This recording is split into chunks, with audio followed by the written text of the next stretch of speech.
धर्म स्नेही भव्यात्माओं, अभी जैसे भैया जी कह रहे थे कि गुरुदेव जल्दी से जल्दी इंदौर नगरी आएं और हम लोग आगवानी करें, तो ऐसा देखो आज आँख से, ऐसा देखो आज आँख से निज चेतन ही दिख जाए, और ऐसी ताली आज बजाओ रोग देह के मिट ही जाएं। ऐसा भाव करो भवजन चेतन चमक दमक ही जाए, और ऐसा नमन करो गुरुवर को गुरुवर शीघ्र ही इंदौर पधारें या हमारे लिए आगवानी का अवसर मिले। ऐसी भावना आज हम रजत दीक्षा दिवस पर कर रहे हैं। अभी आप लोगों ने मुनिराजों के मुख से गुरु की महिमा सुनी है। कहते हैं गुरु की महिमा वर्णी न जाए, गुरु नाम जपो मन वचन का। गुरु की महिमा को शब्दों में बांधा नहीं जा सकता। गुरु तो महान होते हैं, उनको कागज़ पर लिखा नहीं जा सकता। वो तो महान विस्तार उनका होता है। साक्षात सरस्वती भी आ जाए और पूरी पृथ्वी को कागज़ बना दिया जाए और सारे समुद्रों को स्याही बना दिया जाए, और फिर मेरू की कलम बना करके अगर सरस्वती भी लिखना प्रारंभ कर दे तो गुरु के महान गुणों का वखान कोई कर नहीं सकता। उनकी महिमा अपरंपार है। गुरु ने मुझे क्या नहीं दिया, सब कुछ गुरु महाराज ने दिया। यहाँ तक कि उन्होंने तो हमारी ऐसी वैयावृत्ति की, कहाँ मैं भटक रहा था संसार में, लेकिन जिस दिन गुरुदेव के दर्शन किए उस दिन ही बहुत दूर से किए थे। उधर आचार्य भगवंत धर्मशाला में रुके हुए थे और इधर भी एक धर्मशाला थी, और पहुँचे और रात्रि विश्राम रात में पहुँचे, और जैसे ही सुबह वहीं धर्मशाला से गुरुदेव की वह यथाजात मुद्रा देखी, तभी वहीं से नमोस्तु किया और संकल्प ले लिया कि आज से मेरे गुरु यही रहेंगे और कोई नहीं। जिनके दर्शन मात्र से दिल हो जाता है बाग बाग, ऐसे उन गुरुदेव का अद्भुत देखा त्याग। ना मीठा ना नमक, जिनके चेहरे पर अद्भुत चमक, न लेते मावा न मेवा न मिठाई, और न लेते साग सब्जी और न लेते चटाई। ऐसे उन गुरुदेव की क्या महिमा हम कहें। उनके तो बारे में कहना ज़्यादा नहीं हो सकता, लेकिन फिर भी आपको बताना चाह रहे हैं कि ऐसे ऐसे प्रसंग जीवन में आए हैं। गुरुदेव ने हम लोगों के लिए ऐसा बढ़ाया है, जैसे आप लोग अपने बच्चों को बड़ा करते हैं, पालते पोसते हैं, ऐसे ही गुरुदेव ने अनेक बातें छोटी छोटी बता करके हम लोगों के लिए मोक्ष मार्ग में बढ़ाया। गुरुदेव ने बहुत अध्ययन कराने के बाद फिर जब कहीं पंच कल्याणक होना होता है तो आचार्य भगवंत सभी शिष्यों से कहते हैं, चलो अब अध्ययन बहुत हो गया, आप लोगों के लिए मेला ले चलते हैं। ऐसे मेला दिखाते हैं, यानी ये मेला विषयों का मेला नहीं होता, इस संसार का मेला नहीं होता। ये मेला ऐसा होता है कि इस मेले में आकर के महान कर्म की निजरा होती है और पुण्य का भी महान संचय होता है।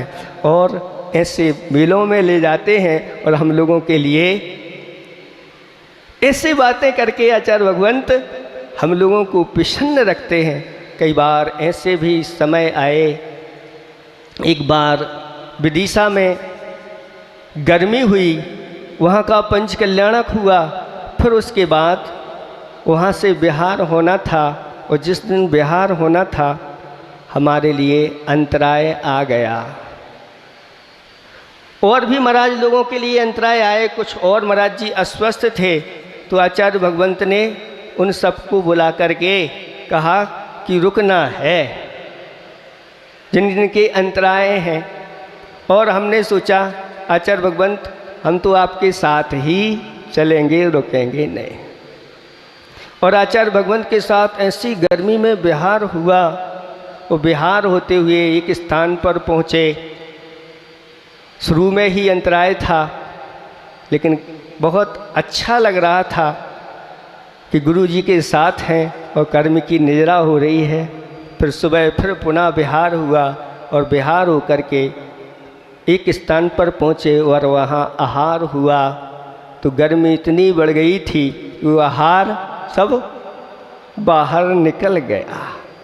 फिर भी गुरुदेव का विहार चलता रहा, और वहाँ से विहार करके फिर दूसरे दिन गढ़ी में पहुँचे, और गढ़ी में फिर आहार के लिए निकले तो अंतराय आ गया। फिर आचार्य भगवंत विहार करते गए और गैरतगंज पहुँचे, और गैरतगंज पहुँचते ही शरीर में कमजोरी आ गई थी, तो बुखार आ गया, शरीर गर्म हो गया। आहार के लिए निकले, 2 महाराज वैयावृत्ति के लिए आहार के लिए गए थे साथ में, और उन्होंने भी शोधन अच्छे से किया, लेकिन कर्म का उदय ऐसा था कि उस दिन भी अंतराय आ गया। पढ़ने से आज तक किसी को वैराग नहीं हुआ और ना कभी होगा, बल्कि जो वैराग है वह भी समाप्त हो सकता है। ये तो आचार्यों की लेखनी की महिमा है, उनके संयम का प्रभाव है। इसी बात को लेके यह आज का प्रसंग है कि व्यक्ति के जीवन में किस प्रकार संयम आ जाता है, और वह असंयम का त्याग करके उस संयम को धारण करके अपने जीवन को उन्नतिशील बना लेता है। तो मेरे जीवन में भी कोई संयम नहीं था। भगवान के दर्शन करने का कोई नियम नहीं था, कभी जाना होता नहीं था। असंयमी पूरा जीवन था, भक्ष भक्ष या रात्रि आदि ऐसा कोई अपने जीवन में नियम नहीं था। पर जैसी हमें संगति मिली, जिसमें संगति में अभी वर्तमान में जो पूज्य सागर महाराज हैं, जो अभी सिवनी में स्थित हैं, विमल सागर महाराज जी और भी धर्म सागर जी आदि, हम लोग जब साथ में पूजन आदि स्वाध्याय जैसी हम लोगों ने प्रारंभ किया। चूँकि मेरे लिए तो कुछ आता ही नहीं था, कोई स्वाध्याय आदि नहीं था, पर ये लोग सब स्वाध्याय 6 ढाला का स्वाध्याय करती थी। और 6 ढाला का हम स्वाध्याय जो करते थे, हम बैठे उसमें 6 ढाला में पहली ढाल में 4 गतियों की दुखों का वर्णन है। और जब मैंने 6 ढाला में नरकों के वर्णन के बारे में सुना, वो सुन के हमें इतना अपने आप में भय हो गया कि अब इन नरकों में हमें नहीं जाना। संसार में रह के इस तरह के पाप करने के उपरांत ऐसी नरकों में जन्म लेना पड़ता है, जहाँ 24 घंटे सिर्फ एक ही काम, लड़ाई झगड़ा मारपीट, सारी स्त्रियाँ बनती हैं, धर्मच्छेद काल वहाँ का इस तरह का है। और उसी दिन मैंने अपने जीवन में संकल्प ले लिया कि अब हमें इस संसार में रहना नहीं है, अब हमें संयम को अंगीकार करना है। धीरे धीरे साथ में रहने से पूज्य सागर महाराज समय समय पर हम सभी को संकेत देते रहते थे। सभी मिलकर हम लोग स्वाध्याय करते थे, पूजन करते थे और भी आवश्यक आदि कार्य करते थे। जहाँ कहीं जाना सब साथ में जाते थे। और धीरे धीरे संपर्क गुरुदेव से भी बन गया। और गुरुदेव से संपर्क बनते ही अपना भाव गुरुदेव के समक्ष रख दिया। पर ये तो आपको भी ज्ञात है कि गुरुदेव जल्दी नहीं सुनते। अभी चूँकि 22 तारीख को तारीख के हिसाब से दीक्षा दिवस था, उस दिन सारी चीज़ें हमने बता दी। हम तो महाराज से 2-3 बार मना कर चुके कि समय अधिक हो रहा, हम तो सारी बात सुना दे, आप सुनाए तो अच्छा है, पर महाराज जी कह रहे नहीं, थोड़ा तो बोलना पड़ेगा। तो इस तरह की स्थिति बनी और आचार्य महाराज से संपर्क बन गया। बार बार उनसे निवेदन किया जाना हुआ, पर गुरुदेव तो कहते रहे हाँ, सोचते हैं, विचार करते हैं, और धीरे धीरे वैवी संपर्क हो गया कि व्रत भी हो गया और गुरुदेव ने दीक्षा भी प्रदान कर दी। चर्चा का विषय तो यही रहता है कि बहुत वर्ष लगते हैं दीक्षा आदि करने में, पर गुरुदेव ने तो ऐसा एक हम लोगों को मंत्र दिया, वह बस नवोकार महामंत्र है, यही कहा बस इसकी तुम्हें जाप करना है, बस तुम्हारा काम हो जाएगा।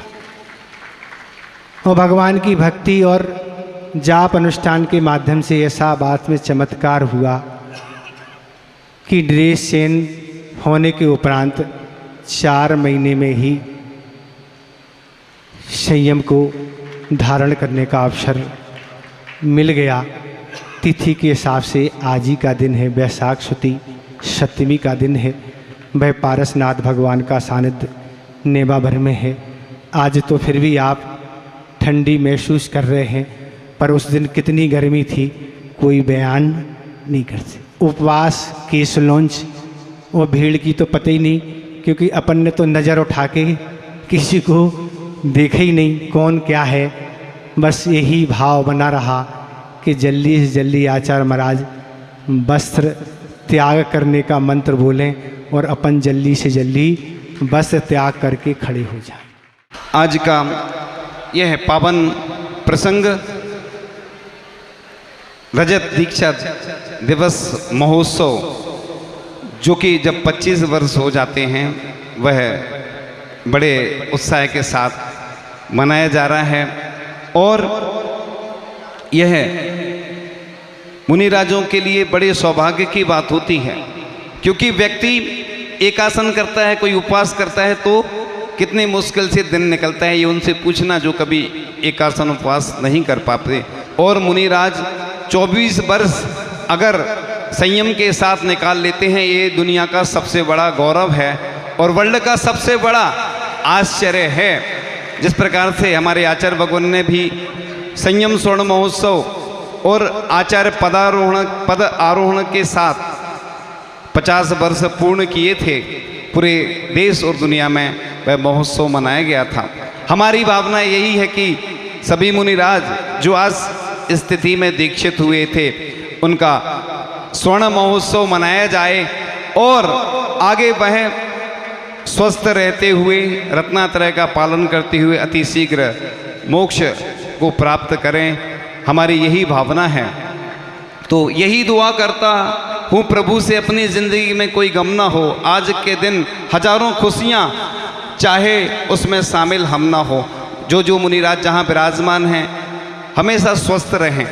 अपन को ये तो भावना प्रतिदिन भाना ही चाहिए कि कोई भी मुनिराज या सामान्य ग्रस्त भी हों, पूरे विश्व में सभी निरोगी रहें। ऐसी भावना करने से तीर्थंकर प्रकृति का बंध होता है और तीर्थंकर ऐसे ही बनते हैं जो जीव आचार्य भगवान जैसे जो हमेशा भावना भाते रहते हैं कि चाहे वह गाय हो, तिरंच हो, चाहे सामान्य व्यक्ति हो, छोटे से लेके बड़े तक सबको औषधि मिले, ऐसी भावना आचार्य भगवान की हुई। इसलिए उन्होंने पूर्ण आयु, भाग्योदय जैसे संस्थानों को आशीर्वाद दिया। पूरे विश्व की वैयावृत्ति करने का अगर सौभाग्य प्राप्त होता है तो वह एक बिरले संत हैं पूरे देश और दुनिया में कि जिनकी ऐसी भावना है कि पूरा देश स्वस्थ रहे, सबको पूर्ण आयु मिले।